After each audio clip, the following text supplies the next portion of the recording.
Welcome to this edition of Evo Inspires. Today we're talking to Andrew Lyons, and Andrew, tell us a bit about yourself. Thanks for the introduction, Fraser. My name is Andrew. I'm the head of development at Ultradata, so we work in the core banking finance space. So I lead a team across both Australia as well as also Malaysia, and we basically operate in the markets in the APAC region. Prior to coming to Ultradata, I was working at a company called EA, which is in the video game space, and I was leading a team across APAC in the kind of core development sphere for the enterprise side of things. So I've come from full stack development. I was a full stack developer at some points in my career, and I've eventually made my way into technical leadership and people management.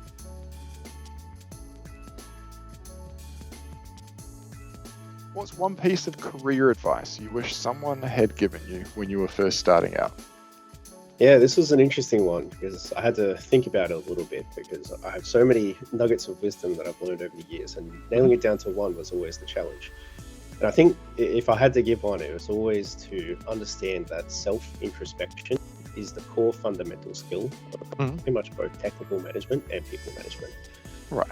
And this comes down to understanding that being able to describe your own personality and being able to translate that into what you're actually good at and what you're not good at is something that is fundamental to be able to manage people, as well as also be able to influence people around you, which is both a skill from people management as well as also technical management. Can you share a pivotal moment in your career journey that made a significant impact? Yeah, so in terms of significant impacts, one of the big milestones of my career was when I got introduced to one of my previous managers. So this manager had come from a very high performing environment, and he was the first kind of manager to recognize something in me and take me under his wing in a mentorship fashion. And he was the first one to teach me some of these lessons like self-introspection that actually really set my career forward in terms of trajectory. So he, sat down with me and had pretty frank conversations about where I was lacking and where I needed to improvement, as well as also recognizing that some of the skills that I did have were also some of my biggest downfalls.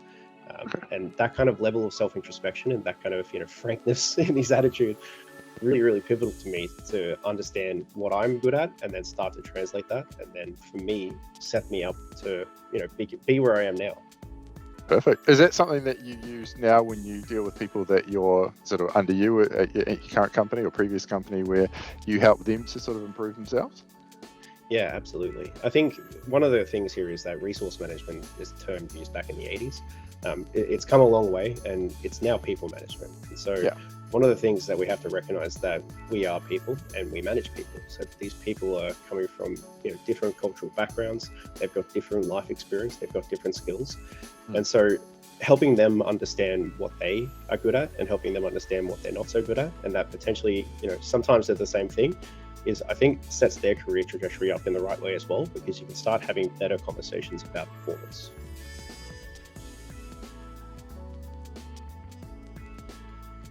How do you approach challenges and setbacks in your professional life, and what's your go-to strategy for overcoming them?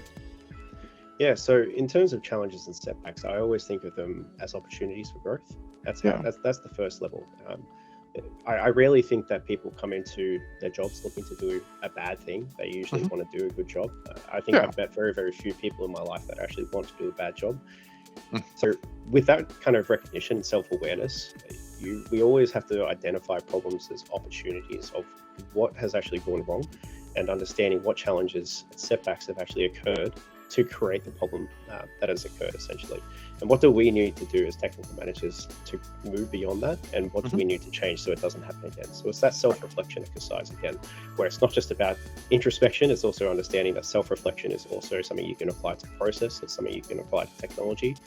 It's a process that you can use to break the problems down and understand where we need to move forward. Yeah. Off the back of that, what's one thing that you would suggest to some people that you're leading that you think would help them greatly in their career moving forward? Yeah, absolutely. There's some terrific books out there in terms of understanding yourself and understanding how to interact with people better. There's some very famous books, which I feel like I don't need to plug. But in terms of what I would suggest, I usually talk to people about, first off, go sit down and describe who you are as a person, and think about what do you do to generate value at work? It's a pretty confronting question sometimes, because a lot of technical people think that their value comes from a keyboard, but in reality, the further you move in both technical and people leadership, your value doesn't necessarily come from what you write on a keyboard. It comes from how you think, and it comes from how you operate. And those things aren't hard skills. They're usually typically soft skills that you have to develop over your career.